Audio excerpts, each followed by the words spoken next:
Have you ever thought about bringing Claude onto your physical desk? Recently, Anthropic's official GitHub released Claude Desktop Buddy and integrated it into Claude Desktop. It connects via BLE to Claude Code on Mac or Windows. The recommended hardware in the GitHub repo is the StickS3, which features a front button A and a side button B. I have migrated the Buddy to the StickS3, which is similar, and Cardputer. You can find the detailed GitHub project link below. In the provided code, 18 ASCII Buddy comes with 7 built-in states. It sleeps when nothing's happening, wakes when sessions start, gets visibly excited when an approval prompt is waiting, and congratulates when it's upgrading. Yes, Buddy can self-upgrade based on token usage. This is what truly amazed me. It's like a Tamagotchi specifically for geeks. Of course, it also has a practical side. The Buddy syncs Claude's permission prompts, enabling convenient approval or denial of tasks directly on the hardware.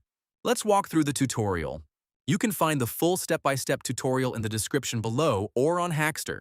First, get the main repo and fetch PR3 into a local branch. Switch to that branch. Open the project in VS Code. Remember to download Platform IO before. Change the StickS3 platform version. Plug in the device with USB-C. Then flash over USB-C-DC.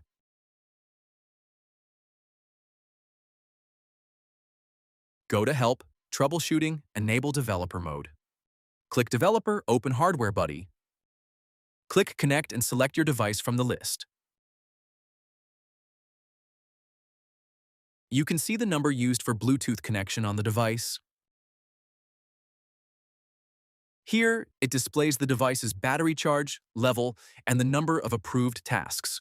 If you have any technical questions, we'd be happy to help you out for free in our community at openelab.org.